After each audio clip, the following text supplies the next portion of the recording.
नहीं मौलाना जी अंदर में मैं आपको एक सच्चाई आप वक्त को लेना क्यों चाहते? छोड़ दो ना, आवाज मेरे पास मौका आपका भी आएगा, मैं आपके बीच में बोल लूंगा, मुसलमानों की जमीनें। अरे भाई जमीनें कोई हड़प नहीं रहा है ना, ये जमीनें हड़पने की बात ही नहीं है मौलाना साहब, ये जमीनें हड़पने की बात नहीं है। एक मनमानी तरीके से जो चल रहा है उसको नहीं सर, मैं पहले उनके पास जाऊंगी ना, उनके पास जाऊंगी। मैं सुचारिता जी विनोद जी का तो ये नंबर भी नहीं आया, आपसे असहमति दर्ज करा के कहता हूँ, ये जमीन हड़पने की बात ही है। जमीन हड़पने का ही तो प्रयास है, और क्या है आप बताइए। देश में 8.5 लाख एकड़ 200 लोगों के हाथ में चला गया, कैसे चला गया? 8.5 लाख के कागज, उदाहरण देता हूं, 8.5 लाख के कागज, आप ऐसे देखिए, 8.5 लाख के कागज मत करिए, 8.5 लाख के कागज। मौलाना साहब यहाँ पर सब लोग एक एक करके बात कर रहे हैं। देखिए मेरी रिक्वेस्ट है, मेरे पास मौलाना साहब I am going to request you, 8 lakh एक एक करके बात कर ले। वो बोल रहे हैं, उसके बाद मैं आऊंगी ना, मैं आऊंगी, उन्हें बोलने दीजिए। विनोद जी तो अभी तक बोले भी नहीं है, मैं उनके पास भी आऊंगी। एक मिनट कंप्लीट करिए पहले, हाँ पहले कंप्लीट करिए।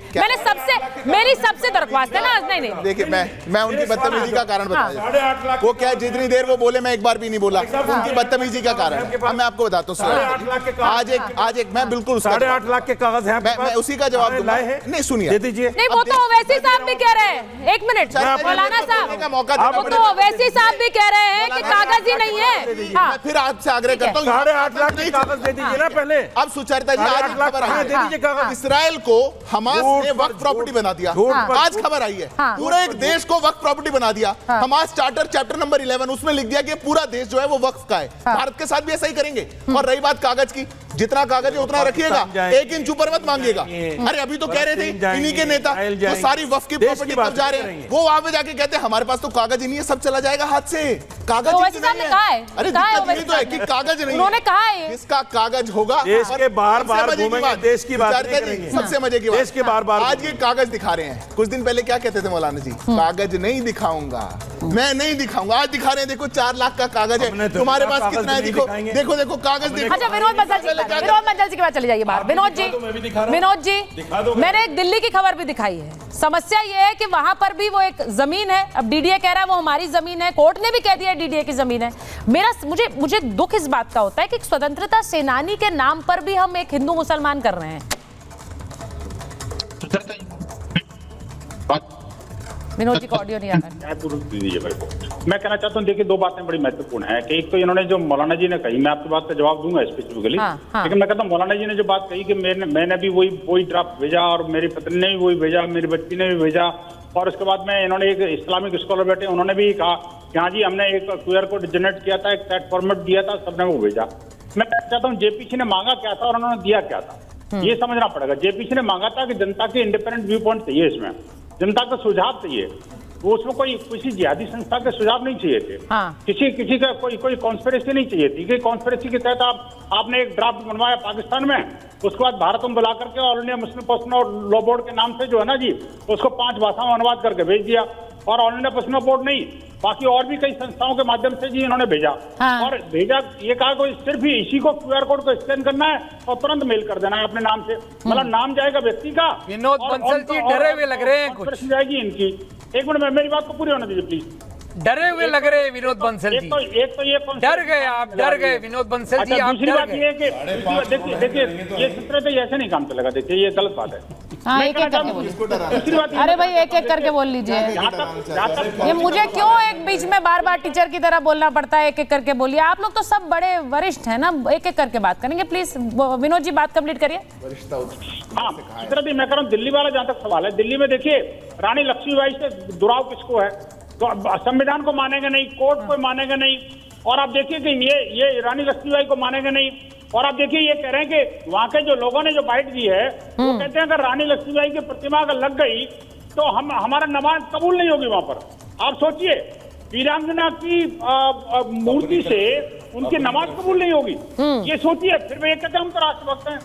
आप मुझे बताइए कि जमीन किसकी, डीडीए की, और जिहाद कौन कर रहा है? जिहादी लोग। आप मुझे बताइए जिसकी जमीन वो उसको डेवलप करना चाहता है उसको करने नहीं देंगे, यानी जिसकी मेरी बिल्ली म्यूजिक में हूँ, ये तो ठीक नहीं है ना जी।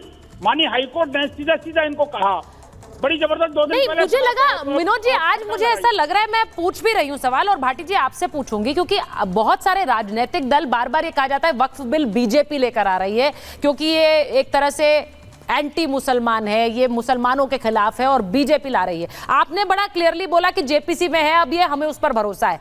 लेकिन जो आज दिल्ली में हुआ, क्या वो एक उदाहरण नहीं है मनमानी का? मैं इसलिए पूछ रही हूं क्योंकि दिल्ली में जो हुआ है वो जमीन डीडीए की है और वो हाई कोर्ट ने बोला है। अब वहां पर एक रानी लक्ष्मीबाई एक इंडियन हीरो है, ये इसमें कोई शक है क्या? वो एक स्वतंत्रता सेनानी रही जिसके बारे में हम सब ने पढ़ा है, उनकी कहानियां हमने जी हैं, हमने उनको पढ़कर जिया है। उस पर भी ये हो रहा है कि मूर्ति नहीं लगेगी यहाँ पर क्योंकि ये वक्फ की जमीन है। नहीं, अगर आप मेरा व्यक्तिगत विचार लें तो मैं तो ये कहूंगा कि चाहे वो जमीन वक्फ की भी है तो भी रानी लक्ष्मीबाई की प्रतिमा लगने पर ऐतराज नहीं होना चाहिए। बहुत बढ़िया, वो बहुत जो हमारे स्वतंत्रता सेनानी हैं जिन्होंने देश के लिए अपना खून दिया, अपना जीवन दे दिया, हम उन्हें इतनी श्रद्धांजलि तो दे ही सकते हैं। वो हमारे आदरणीय उदय प्रताप जी हैं, वो बहुत, उनका एक शेर मुझे याद आता है कि कभी कभी सोचा करता हूँ वे बेचारे छले गए हैं जो सपनों का मौसम लाने की कोशिश में जो फूलों का मौसम लाने की कोशिश में चले गए। उनके साथ धोखा हुआ, हम उन्हें श्रद्धांजलि तक नहीं दे सकते। लेकिन दूसरी बात भी बहुत महत्वपूर्ण है जो विनोद बंसल जी ने भी कहा और निशिकांत दुबे भी कह रहे हैं। क्या? ये भारतीय जनता पार्टी, विश्व हिंदू परिषद, आरएसएस की बहुत, मैं कहूंगा, खराब सोच है कि ये भारत के मुसलमानों के संबंध विदेशों से जोड़ते हैं। ये इनकी देशभक्ति पर सवाल उठाते हैं। ठीक है। मैं दावे के साथ कहना चाहता हूं कि भारत का मुसलमान किसी हिंदू से कम देशभक्त नहीं है। नहीं तो जब भी देश को खून की जरूरत पड़ी है, मुसलमानों ने हमारे बराबर खून दिया, चाहे आजादी की लड़ाई रही हो। सही बात। पाकिस्तान से हमारी लड़ाई हुई तो अब्दुल हमीद ने उनके टैंक तोड़े। अब्दुल हमीद जैसे लोग, कारगिल में लड़ाई हो तो वहां भी मुसलमान हमारे कंधे से कंधा मिला के पाकिस्तान की सेना से लड़ रहे थे। ठीक। मुसलमानों की, भारत के लोगों की देशभक्ति पर सवाल। नहीं, क्या ये सोच है देश को कमजोर करेगा? आचार्य जी, ये गलत सोच है। वो कह रहे गलत है ये, और वो सोच है कि वो जिम्मेदार है। ये सोच है किसकी, मुझे बताइए ना। किसने बोला हो कि यहाँ पर ये विनोद बंसल जी बोल रहे थे ना, पाकिस्तान से संबंध है भाई, और निशिकांत दुबे भी ये कह रहे हैं विदेश से संबंध आ रहा है। अरे भाई, जब सामने रिपोर्ट आ रही है, कहाँ से आ रहा है मैसेज, जा रहे हैं, वो सब चीज देखो ना। अभी तो यहाँ पर एक और मुझे समझ नहीं आई, जेपीसीसी इतनी एक प्रतिष्ठित कमेटी बनाई जाती है, उसको डांस कंपटीशन बना दिया। जैसे वो होता था कि जैसे रियल शो होते हैं उसके अंदर व्हाट्सएप भेजो, वोटिंग हो रही है। मुझे ऐसे ही लग रहा है कि मतलब मौलाना साहब यही कर रहे हैं, मेरे बेटे ने भेजा, मेरी बहू ने भेजा। पर भी फेक वोटिंग है। वही फेक वोटिंग थी ना कि 15 फोन नंबर, 20 250 फोन नंबर ले लेके स्थिति हो रही थी और कोई कंपटीशन में जीत के आ रहा था। अरे भाई साहब, ये जेपीसीसी है, देश का भविष्य डिस्कस हो रहा है इसके ऊपर देश में। अरे भाई, जेपीसी बता रहे हैं जनाब आपको, जेपीसी जो आप कर रहे हैं। बस बड़ी विचित्र बात ये है, यहाँ पर एक बात और समझे कि आप खाली इस दिल्ली वाले एपिसोड के अंदर समझे। अरे भाई, जेपीसी के सुनो, दिल्ली वाले एपिसोड में सुनो क्या हुआ है खेल।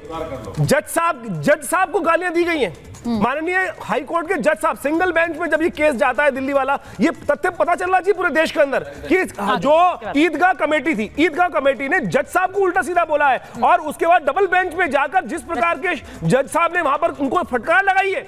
अगर आप ये पूरे देश को समझना चाहिए कि वहां बैठे हुए वकील साहब को कहा गया ये वापस ले रहे हैं या नहीं ले रहे हैं, आप किस प्रकार की शब्दावली का प्रयोग किया जाता है कि यानी जज पर भी विश्वास नहीं कर रहे। माननीय हाई कोर्ट के जज साहब को कहा कि भाई ये आप यहाँ पे स्थिति खराब हो चुकी है। उन्होंने कहा नहीं, उन्होंने ये कहा था, जस्टिस आलूवालिया थे और उन्होंने ये कहा था कि क्या सारी की सारी जमीनों को वक्फ का बना दोगे। इंदौर के अंदर एमपी